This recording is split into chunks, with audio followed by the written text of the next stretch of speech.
Hi, good evening. Thank you so much for joining us today. I'm going to try to not pace. Normally I'm like walking up and down the aisles and stuff, but Rafa has already threatened me once. And so I'm going to try not to fight him because as a West Sider and he's a South Sider, you know, that can sometimes be the beef. Ooh, I said it. As you can tell, this is going to be a very serious workshop. So, you know, only serious questions, serious conversation. But it's social media. It's supposed to be fun, right? And that's the whole point of this is you're supposed to have fun. You're supposed to express your creativity. And I'm so excited and grateful to Southside First and Crystal for inviting me out today. So let's get jamming. So we're going to be thinking about this in 3 separate parts. First off, this is the introduction. Then we're going to talk a little bit about the idea of social care. So for those of you that already have an established Instagram account, people want you to give them customer service online. So we're going to think a little bit about that. We're going to go into content planning strategies. For that section, it works on Facebook. It could work on TikTok. Those content strategies we're going to talk today are really universal, but we'll dig in a little bit deeper on how to make them really special on Instagram. And then lastly, I know some folks have had questions about what happens if my Instagram gets hacked? What happens if there's dubious operators out there? And so we'll talk a little bit about the official way to go about reclaiming your Instagram if that happens. And then at the very end, it's open Q&A. So if this is the session you are here for, welcome. If this is not the session you are here for, then I have a great therapist. You can leave. It's not going to hurt my feelings. So I'm going to turn away for 2 seconds. You can go. No? Okay. All right. Let's jam. So my name is David Ramirez. I am the Senior Marketing Manager at TINT. TINT is a software company based here in San Antonio. We work with brands like Hyatt, Toby Keith, Yeti Coolers, PF Chang's, some of the largest brands and organizations around the planet. And so we're so proud to be based here in San Antonio, right there on the Riverwalk. And it's very exciting that I get to share some of the insights that I've gained working with some of the largest brands on the planet. Additionally, I'm on the board of the International Festival and Events Association Foundation. IFEA is things like the Macy's Thanksgiving Day Parade, or the Battle of the Roses, or the Kentucky Derby. So some of the largest events on the planet. I'm also on the board of TFEA, which is the Texas chapter. So you may have heard of some of them, like the Poteet Strawberry Festival or Fiesta San Antonio. So it's a celebration of Texas events. I own my own consultancy. I am a teacher in the Texas Event Management Institute, which is actually recruiting for classes right now. So if you're looking to become a certified event manager, I'd love to chat with you afterwards. Marketing mentor with the Helm Business Accelerator and Break Fast and Launch Culinary Accelerator, which is hosted by Launch SA and Lift Fund. I am a contributing writer for the IE, which is the International Business of Festival and Events. And I have been a featured speaker most recently at Social Media Week in New York City, but also Social Media Week Los Angeles, Social Media Week Austin, San Antonio Startup Week. I mean, anywhere that will give me a microphone that I can like elbow someone off the stage, like I will be there talking marketing. So if you have like a quinceañera, you better be careful, because if I get that microphone away from someone, like we're talking marketing at the quince, at the bar mitzvah, at the wherever. And it's a long way around of saying my life, everything is doing marketing and special events. So if you have questions in those 2 realms, this is the point of experience that I am coming from. I'm not just some rando that met Crystal at UTSA. Well, some days, I don't know. Depends. So let's think about Instagram for customer care. And I'm starting here because I think this is the newest part of the conversation. A lot of the time when we think about social media, we really think about using it as a marketing tool, using it as a way to get people into our businesses to buy the thing and then get them out the door. But now we are really experiencing a mindset shift. We are thinking about a practice called social commerce, where every single phase of that customer experience, that customer journey, takes place on social or at least adjacent to social. And so I love this stat from Gartner, which is one of the largest research companies on the planet. 23% of customer service interactions are digital, and in the next 3 years, 60% is going to be the standard for customer service interactions. And think about that. When you want to know when does a place open, you know, what's the special for today? What's going on? Are you guys doing something for Fiesta? Is there going to be any special for tax-free weekend? Where do you look first? Often it's going to be Facebook or Instagram or TikTok. And you may even be commenting on those photos. Hey, this looks great. where do I buy it? Or how much does this cost? Or is this only available today? And so all of those are part of this new experience of social engagement, where it's about really connecting with your customers, building a loyal following, and doing as much as you can to give you the edge over big box marts, because the Walmarts, the Targets of the world are not going to be as responsive. They're not going to have that deep connection that you as small business owners can bring to this sort of interaction. And that's really the name of the game. As we think about things like the upcoming recession, as we think about things like Gen Z moving into the workforce, Gen Z is turning 24 this year. So if you think that that's millennial still, no, 24, that's Gen Z. Gen Alpha is turning 12 this year. Can you believe that? We're already talking about Gen Alpha. And all these people, all these younger folks are so experienced and prepared to ask these questions on social media. And so if you are not responding there, if you are pushing them to other places, then you are not effectively servicing those customers, and they're going to look for someone else that can actually have that conversation. So what do people want? People want mobile-friendly channels. And what does that mean? That they can pick up their phone and ask a question, whether it be on your website, whether it be on Instagram, whether it be on Facebook, whether it be through Messenger, on TikTok. So if you have some sort of digital presence, you need to be able to service that presence from a mobile phone, or really think of that customer experience. How do they engage with you through a mobile phone? Because the fact of the matter is, and especially here in San Antonio, in South Texas, there's still huge swaths of people, huge portions of the population that don't have a computer at home or don't have Wi-Fi at home, right? That's why we see SAISD doing these hotspot drives, which they're doing one right now. So go give to SAISD. That's my plug, right? Because people don't have computers at home or they don't have Wi-Fi at home. They're doing everything from their mobile device. And so think, if someone did not have access to a computer, if they had to do everything up to the point of buying your product or service through Instagram or through Facebook, could they do it with what you currently have out there in the world? And if you don't have an immediate nod, then maybe that's some homework for you to take back with you, for you to pause and really think, if someone's experiencing this only through the lens of social media, how are they actually experiencing my brand or my company or the thing that I provide to our community? Next up, they want fast responses. Now, when I say fast, it doesn't mean, immediately. You're always going to get those weirdos texting you at 3 o'clock in the morning, like, you up? Okay, well, I don't know. I haven't got those texts in a long time. But you will have people asking strange questions at strange times.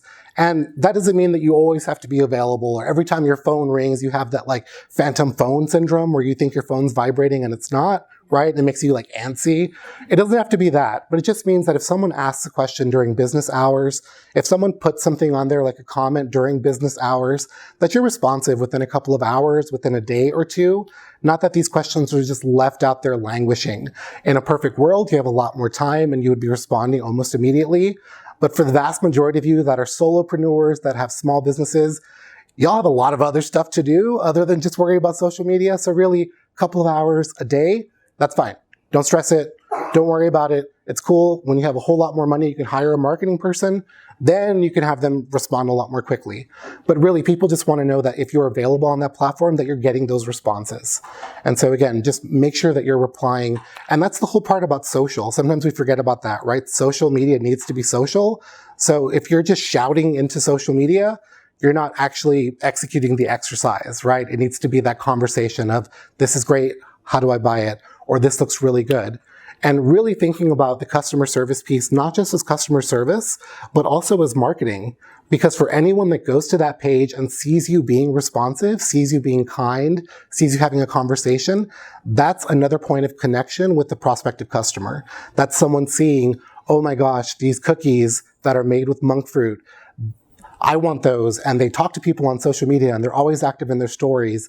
I want to be part of this, or I want to buy from that brand. Or these dream catchers that are amazing. And if you want to be a Roadrunner dream catcher, props right there. We can do these as well, right? And that's, again, the competitive edge that you have over the bigger brands that are out there, because people want to buy from people that look and believe and act like them, right? You can be in an airport anywhere in the world and you'll see that Spurs jersey, right? And you're like, yo, Spurs. You don't know these people. Right? Does that happen to you when you're traveling, you're wearing like San Antonio or Spurs, and it's like people just talk to you? It's like, ma'am, I'm in the bathroom. But like, people want that connection. And the fact that you are connecting to the South San Antonio community, the San Antonio community, our community right here, is a great jumping off point and a great competitive advantage that the faceless giant corporations of the world don't have. So don't forget that. That's your superpower of small businesses, as community-based businesses, is that you have that connection to your community and never take that for granted, especially on social media where someone can roast you or blow you up or cancel you really, really quickly. The last thing is in-channel resolution. And that's a very fancy marketing term for if they ask you a question on Instagram, you reply on Instagram. If they ask you a question on Facebook, you reply on Facebook. If they ask you a question by email, you reply on email. How many of you have tried to get an answer from customer service and their response is, please email us at blah, blah, blah, blah. Anyone? Or please call us. It's like, I have your email. If I wanted to email you, I would have emailed you, and now you just lost the sale. If I wanted to call you, I would have called you. Well, no, because I'm a millennial and I don't call people if I don't absolutely have to. So that's the truth. I'm not calling anyone. Only my mom and my grandma, and that's it. Like you're lucky I picked up the phone today. No, I'm just kidding. But really, people, it doesn't make sense for you to push them over to another channel. In probably the same number of characters or the same amount of conversation, you could respond to their question, respond to their inquiry on that native channel. So if you are available there, if you are present there, respond in channel, because that's all that people are asking. And so whenever you hear people talking about in-channel resolution, that's just a fancy way of saying wherever the question's asked, that's where it's responded to. Wherever the comment or conversation is had, that's where it's responded to.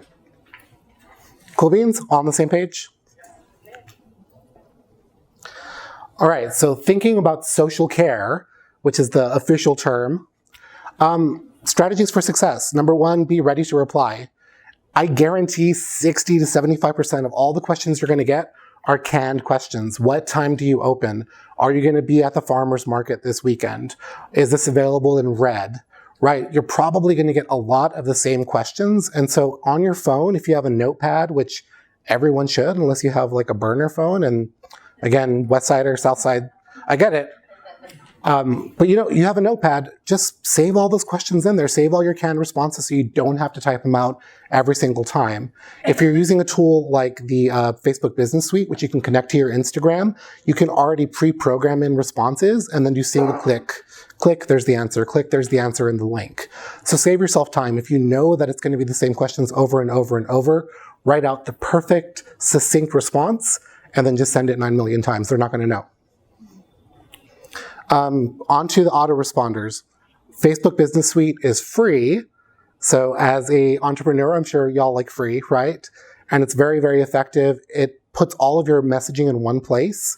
And so if you're doing any sort of marketing through Facebook Messenger, through WhatsApp, through Facebook Business, and through Instagram, you can centralize all of them in your business suite. And so you can just click on the little waffly thing. It'll say business, or just go to business.facebook.com and it'll all be there, all of your answers. And you can set up auto responses. If someone asks a question about hours and it detects the word hours, you can automatically set it to just shoot off your hours and not even have to reply or mess with it. If they message you after 9 p.m., you can automatically set it so it doesn't bug your phone. And it'll just say, hey, it's outside of our hours. We'll get back to you whenever we can. Sorry, David. Where did you say to find that? Business.facebook.com. Or if you click the little waffle on the top, like the little bar thingy on your desktop, it'll pop it out and there should be business there. I think it just depends on what version you're running. But yeah, and there's also an app in the App Store for it that's dedicated to it.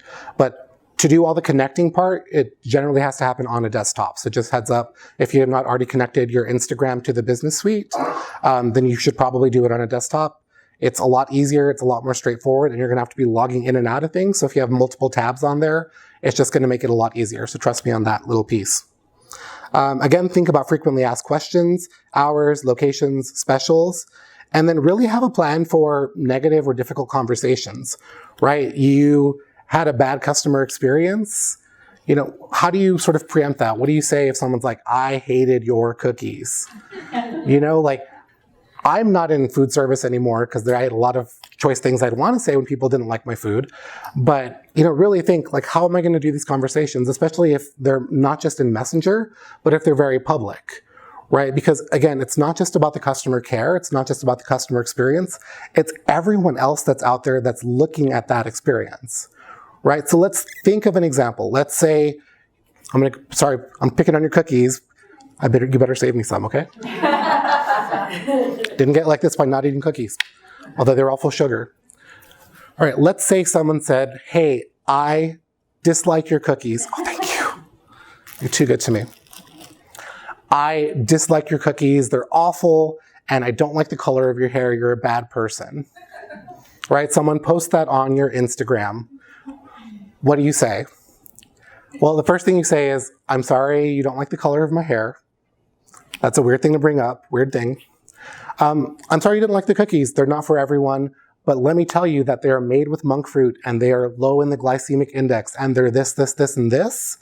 And that's why so many people do like them. You may not be the target audience, I apologize. Now, you're probably never going to convince that person that monk fruit cookies are good, but you're not replying to them. You're replying to the person who's looking at the negative responses and seeing like, oh, first off, this person's chill, which I hope you're chill. I don't know you. I assume so because you're letting me pick on you.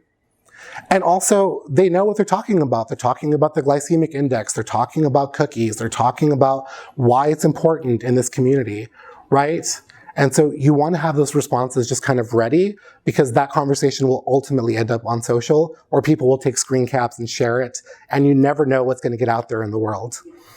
On the opposite side, something weird that I've seen lately is people are too nice on social media. I don't know if you've seen this where someone's like, hey, thanks for coming out. It was great. Oh, I had a really good time. Oh, thanks. Hope to catch you next time. Yeah, I'll be there and I'll bring my friend. And it's this weird back and forth where it's like two robots talking where they don't know when to hang up the phone.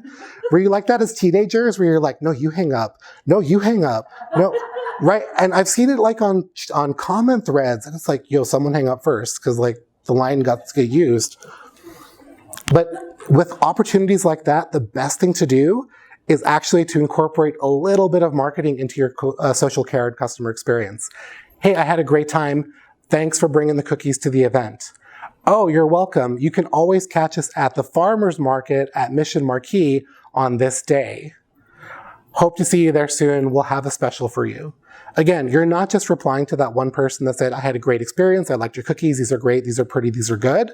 You're responding to anyone else on the planet that will ever see that piece of content, right? So don't just think of social care as another piece of customer service or as a waste of time or as an option. This is all part of that marketing presence and that marketing personality that you're trying to build and bring to your Instagram. Any questions on what we've covered so far? All on the same page? Cool. All right, let's get into the content piece. And this is the part that I love the most. Now I'm gonna ask this question, and if you're one of those people, I'm sorry, please don't fight me in the parking lot. Who has that friend, probably from high school, that sells a product that may or may not be organized in the shape of like a pyramid? Like, there may be multiple levels and a pyramid. I'm not going to say any name brands, but we all have that friend from probably high school, right, that are like, hey, buy the thing, buy the thing. I got to find 5 more people to buy the thing, buy the thing. And then you got to unfollow them on Facebook and Instagram because they just keep telling you to buy the thing. And it's like, yeah, I don't want to buy the thing. Like, I'm happy with being the shape. I don't need your shakes. Now, we laugh about it, but I want you to think about your social media right now. For your business account, are you doing the same thing? Is every post you're making, buy the thing, do the thing, buy the thing, buy the thing? And I see some people like looking a little bit nervous. It's okay, I'm not gonna point you out. I see some people shaking their heads, which is good. And I see some folks kind of like, maybe that's me, right? So you are no better than your pyramid friends if your social media doesn't have a mix of messaging in it.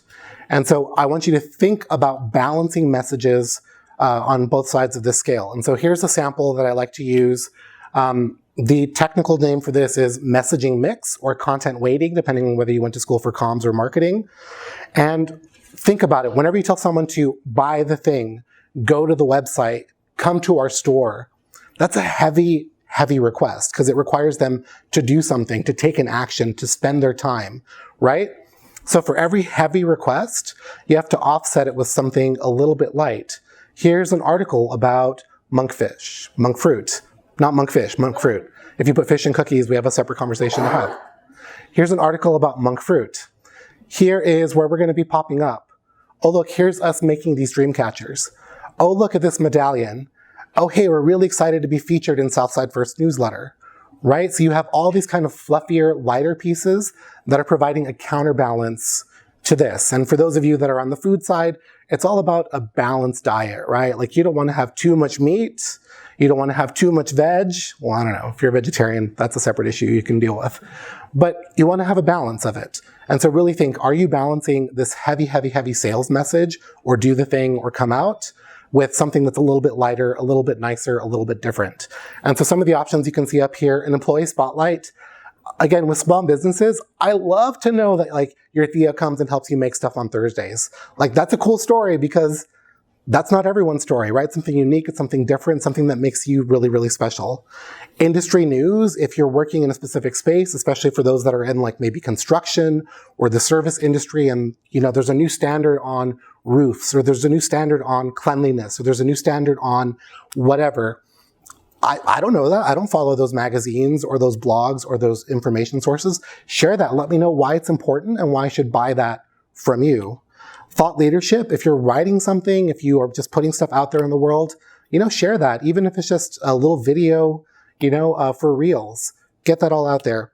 And then lastly, customer spotlights. You know, is there a customer that's just really cool or really local or really special that you want to put that spotlight on? There was a dry cleaner in Southtown that's one of my favorite examples. Crystal knows them.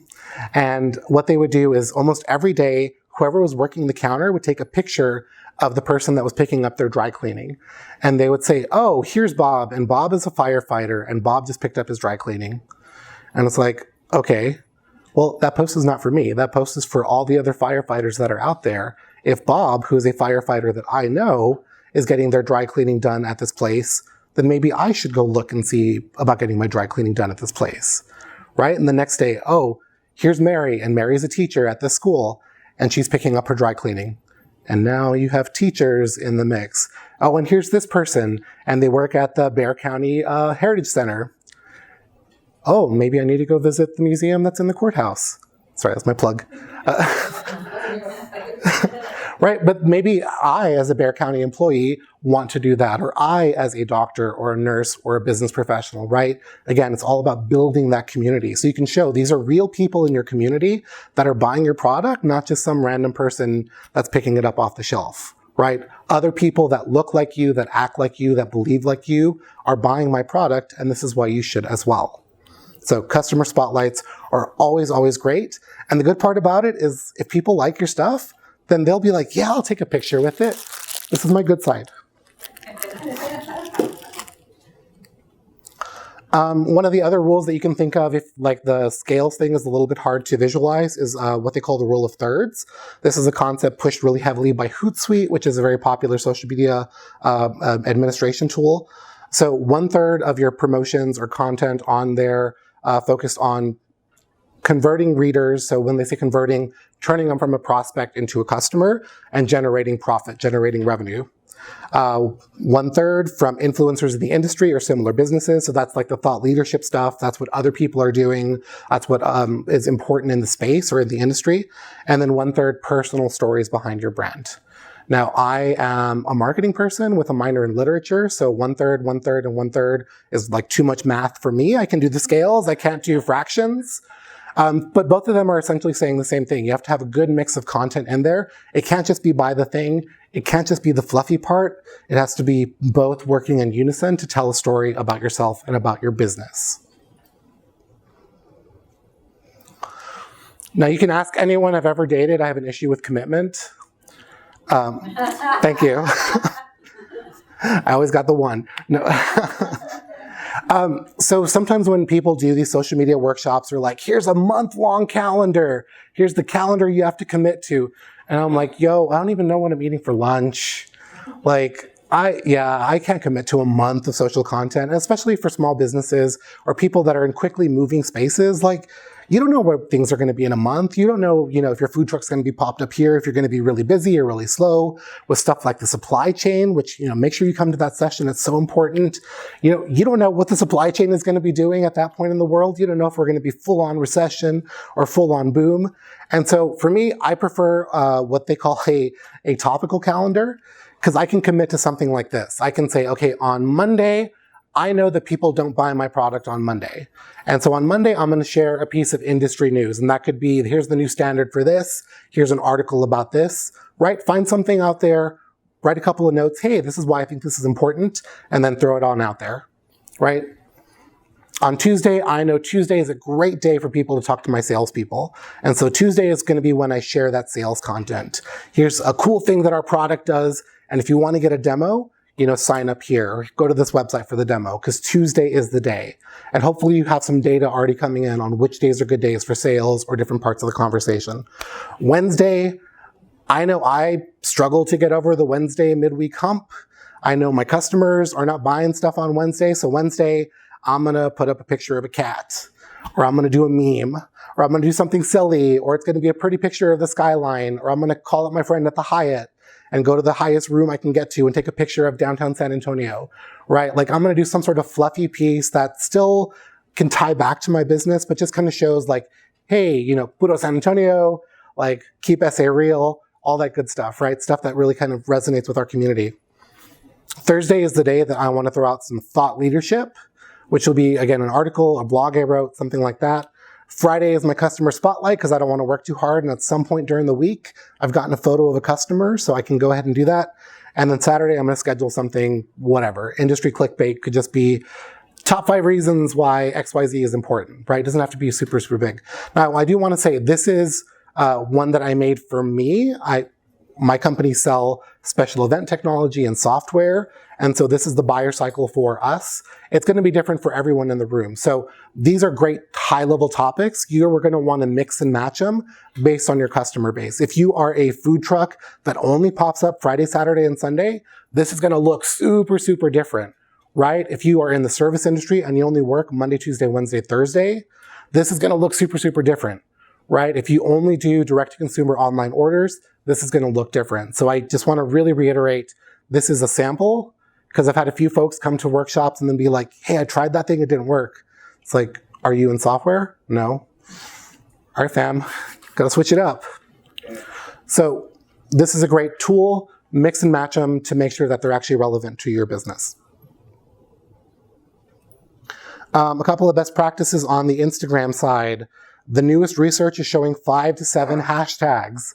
This is way different than before when you'd be like stuffing hashtags in there like they're going out of style.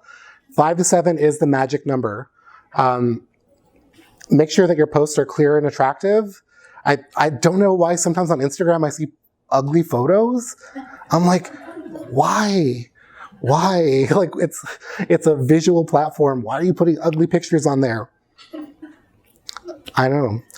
And the other one is don't forget to properly size them. Instagram is automatically sized to 1 by 1, right? So 1080 by 1080. So don't make it where someone has to click in to see the full size of the graphic or the full image. Either crop it in Instagram or use a tool on your phone to crop it down. Because if it's not the right size, Instagram's going to be like, you're not doing the legwork. We're probably going to show this to fewer people. Right now, Reels are huge. A standard post on Instagram can see anywhere between 2% and 10% of like a follower base. Reels are seeing up to like 30 to 50% of a follower base with really wide expansion. And so what that means is if you have 100 people that are following your Instagram page, a standard picture post will see about 3 to 10 of them, depending on how active you are and whether Instagram says that you're really well qualified or not. If you are posting a reel, 30 to 50 of them will actually see that post. And so, I just did math in front of a crowd, y'all. I'm going to call my mom after this. And so really, Reels are really, really powerful right now. Every time Instagram releases a new feature, whatever that new feature is going to be what they do to incentivize people to use it. And so just know that Reels are big now. They may not be big in a couple of months when new features come down the pipeline. Yes, ma'am. So are Reels tied to your business page, or are they just freestanding? They're tied to your business page. They'll appear as a story. Because Because the ones I've seen on there just seem to pop up on my Facebook and they're not related to anything. Well, you may also be getting from people that you follow as well. You can also put ads behind it and then show them to people. So I would say look and see if they're sponsored anywhere. Can I delete them? No. Because people like me are paying a lot of money to target people like you. Well, these have no relation to anything. I just see them. It's like people dancing funny or people doing this. Under Reels. Yeah, the part of that's just going to be the algorithm, right? If that's the thing that's trending, people doing weird dances. Does anyone remember the renegade at the beginning of the TikTok phrase? I saw so many bad dances of the renegade. I did a couple of them myself. Please don't look for my TikTok. But it's just going to be whatever's popular. So part of it will be a mix of what's popular in your area. And so if you're near a high school, if you're near, lots of young people, then maybe that's what's going on. Part of it will be based on what you're looking at because there's retargeting and all the ads that are going out there. And then part of it's going to be based on your own usage. And so all three of those with another 1,000 different elements are going to determine whether or not you see a piece of content. And just on that point, Lars, I can never get his last name right. He's a software engineer at Facebook. He said that there are more than 100,000 elements that determine whether you see a post or whether you see a post on your timeline. 100,000 things are considered just for something to appear on your timeline on Facebook or on Instagram. And so if someone ever comes to you and says, I've cracked the algorithm, they're lying. Because the people with PhDs in artificial intelligence at Facebook don't even know the algorithm, right? So just be careful. There's lots of dubious operators out there. So Reels, again, are fantastic. Really think, what would I want to see? If I were buying these cookies, if I were going to this restaurant, if I were looking for home services or home goods, what would I want to see that would convince me to do the thing? And then lastly, kind of look and see, like, which of my posts actually get likes? Which of my posts actually get responses? Which of my posts do things? One of my favorite stories to tell is there is a hardwood flooring company, I think it's in Tennessee, it may be in Mississippi, and what they do is they have an employee of the week every week, and it is the pet of the house that they are reflooring. Now, what do dogs and cats and snakes and gerbils have to do with hardwood floors? Nothing. What do you think is the most popular piece of content on their social feeds? Those critters, because people love fuzzy critters. It's just like a genetic thing. Like you see them, you're just like, they're so cute. I want to share them on my feed, right? So you never know what's actually going to be the thing that gets you traction. But of course, when they post the photo of these dogs and cats, they're always standing on the newly finished hardwood floors. So look at our employee of the week standing on these new pine floors that we just installed at Crystal's house, right? So really be creative and think about what people that want to buy from you want to see on social. And don't be afraid to ask. If you have a customer that keeps coming back to you or keeps liking your posts, just ask them, hey, what did you like about that post? Or you keep coming to the booth, what makes this more interesting than someone else? Don't be afraid to have that conversation. Because again, if Target asked me to fill out that survey at the end of my experience, I'm crumpling up that receipt, I'm throwing it out. There's a person with that iPad at the way out of the door. I'm pretending like I don't speak English. Like I am running past them. But like the people in my neighborhood, right? The people at the local taqueria asking like, hey, why do you keep coming to us instead of the other one? Absolutely. Let's have a conversation. Let's talk about it. That's another competitive edge that you as small business owners have in this market and in this place. All right, on to the third part, hackers. And I have a big scary font up here. So when you hear hackers and Instagram, what do you think of? Run. Change your password. I think people always think of like that Mr. Robot kind of look, right? Like there's the person in a hoodie in a dark room, illuminated only by a screen, tapping away angrily, right? And when I think of hackers, this is what I think of. Because the vast majority of hackers are just in a call center somewhere else in the world, and this is their job. This is their 9 to 5.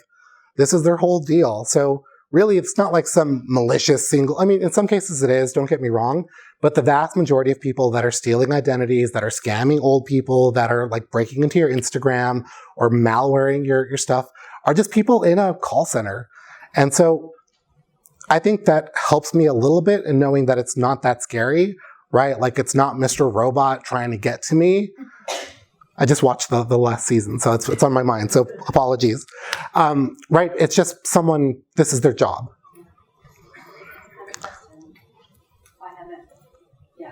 Yeah, it's really scary how quickly after you start your business, especially when you file your DBA or LLC, a lot of that is often public records, right? And so who, after you filed your DBA or your LLC, like immediately got a bunch of stuff in the mail, just like, you need the signage and here's some stuff from DOL. And they always make it look super scary, right? And if you're concerned about stuff like that, please reach out to the SBDC and to Southside First, because like a lot of that stuff is just there to scare you into buying something or to doing something, right? And so just know that as you start your business, your stuff is out there. People will have lots of questions, and well done just to have that diligence and actually do that work. Because if someone says, I saw you at this thing, or we talked at this, and you're like, I've never been to that restaurant, or I've never gone to that mixer group, there are a lot of dubious operators out there. And so you just never know. So yeah, be vigilant and just do that. Like if it seems too good to be true, or if it's like already setting off, red lights, a lot of us have really good intuition. There's lots of bad scams out there. There's lots of good ones, but there's lots of bad ones. And generally speaking, the good ones don't target small businesses because they're after like millions of dollars. They're not after, $10K or whatever they can squeeze from a mom and pop. So step one, relax, don't panic. Again, it's people in a call center. It's not the end of the world. They're not like coming for you in the dark of night. And then just, yeah. I got one from PayPal. Yeah, they'll send them from PayPal. Yeah, they'll send them from PayPal, Stripe, Clover, Toast. Yeah. So when, specifically on the Instagram side, because we are seeing people getting locked out of their Instagram, if you get an email saying reset your password or there's something wrong with your Instagram, look for this email address. All the emails from Instagram will come from at least the mail.instagram.com suffix. And the vast majority of resets or security issues will come from security at. And so if it's anything other than that, it's probably a scam. I would just delete it and then probably go reset my password immediately. They will never send you a direct message. They'll never send you a messenger. They'll never send you a WhatsApp. They'll never send you a text. Like just really, they deal almost exclusively through this email address. So make sure it's safe listed and that's the one you're focused on. Reset your email and attempt to regain access if you start getting locked out. You can always request a security code from Instagram. Or what they will ultimately do is if they can't fully verify you, they'll lock your account and then require you to upload a copy of your driver's license and a photo of your face. And so that's like really on the far end. But if you have thousands of followers and a really strong established Instagram presence, I'd rather do that and be locked out for a couple of weeks than to like have to start from scratch. But again, all of that will be coming from here. It won't be coming from a Gmail account or a Windows account or whatever else. Something that you may want to check on, especially if you're someone that plays a lot of online games, especially like browser-based games. If you've ever gone to a website where it's like, we have to have access to your Facebook to log in, or we have to have access to your Instagram to log in. First off, stop doing that. And then go to this website, instagram.com/accounts/manage access, and just go look and see if anyone else has access to your Instagram. And that'll actually tell you like, oh, this third-party app has access to your Instagram. And if you're not using HubSpot or Hootsuite or Sprout Social or one of these other tools, right? There's many real authentic reasons for a third-party app to have access. If you're using a social posting tool is often the most common one. But if it's like some random company or an agency you don't recognize or something that you don't know, make sure you get rid of that. So please, please, please make sure you're checking your access. And then if worse comes to worse, always have a reset and a restart plan. That's why I really encourage people, once you start to really grow a following on Instagram, think about how you can take that third-party audience and make it a first-party audience. Can you get them to sign up for a newsletter? Can you get them to sign up for text message marketing? Can you get them to engage with you somewhere else, right? Because if Instagram ever goes down or has an outage, that means that you've lost that avenue. And so really start to think like, how can I go from third party to first party where it's that one-to-one relationship? And that's going to be part of a cultivation. We're on Instagram because it's a great place to build community, but really you need to be trying to move them over, because then it's just easier for you to connect with them and you're not sort of at the whims of Zuckerberg and Facebook and all the powers that be. So here's a couple of best practices on the security side.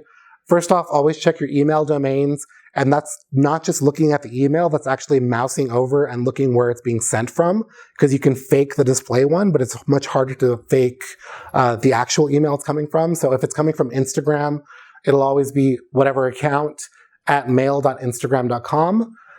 If you're using something on the business side, if you're running ads, more often it'll come from Facebook. And so that'll always be from support.facebook.com. And those are the two email addresses that are going to be the authentic content from those places. Again, be mindful of third-party apps.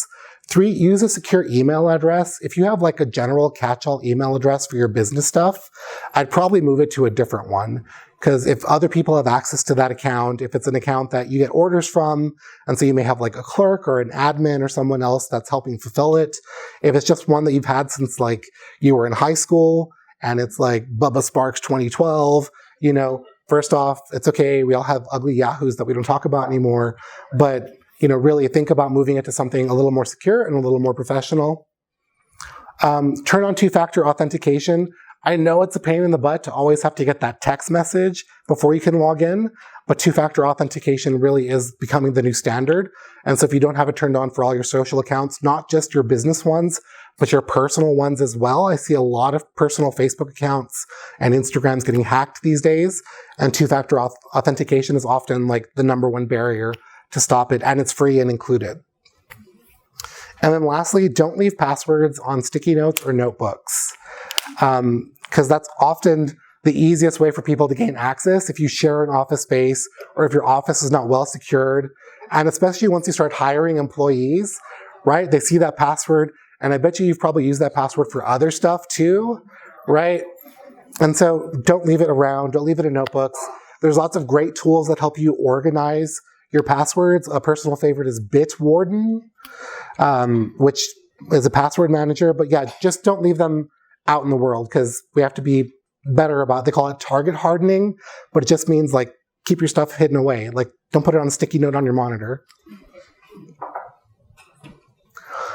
So that is 3 things about Instagram. Do we have any questions about the content, about the strategies, about privacy, about customer service, customer care, customer support?